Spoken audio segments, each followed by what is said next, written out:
Uncle uncle আমি আমি ফারিনকে ভালোবাসি। কি বলছে এই ছেলে? কে এই ছেলে? ফারিনের ক্লাসমেট।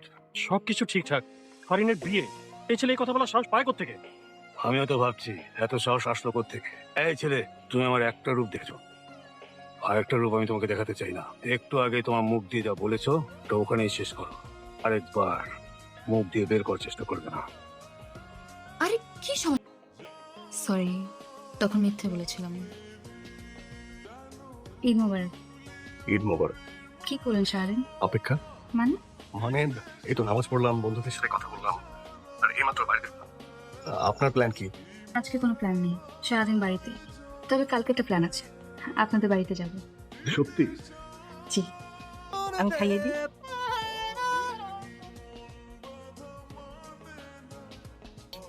এসো মা।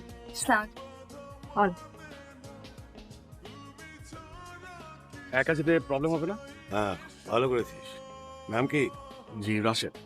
পাশের এলাকা মানে কোথায়? রূপনগর। রূপনগর, সে তো অনেক দূর, 6-7 কিলোমিটার হবে না? জি হ্যাঁ, তা তো হবেই। আমার মেয়ে কাছে দূরে ভালো মন্দ কিচ্ছু বোঝে না। যাও মা, ওই বাড়িটা ঘুরিয়ে দেখাও। জি।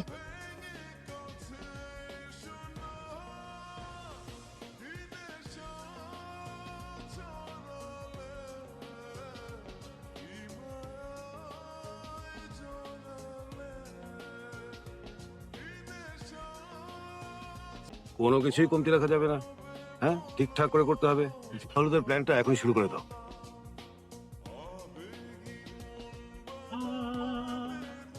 কেমন আছেন আপনি? ভালো।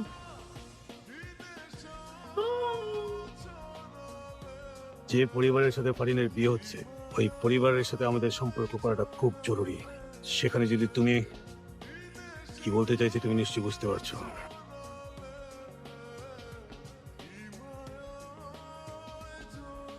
আমার মন সবসময় ভালো থাকুক।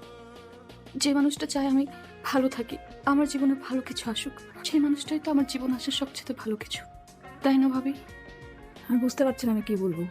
বাবা যদি জানতে পারে তুমি। ভাবি, আমি তো বলেছি আমি ওনাকে কতটুকু ভালোবাসি সেটা আমি জানি না, কিন্তু এই কয়দিনের পরিচয় আমি এটা বুঝতে পেরেছি, সে আমাকে অনেক ভালোবাসে।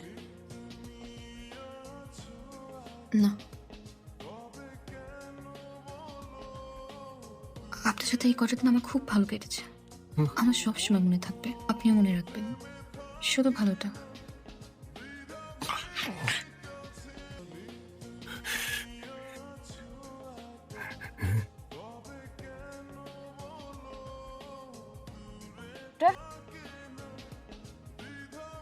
কি হয়েছে আপনার? এই অবস্থা কেন? এখানে এভাবে দাঁড়িয়ে আছেন কেন আপনি? কেমন দেখাচ্ছে? তুই কি অসুস্থ? আরে কি হয়েছে বলেন না। ফারিন দাঁড়া।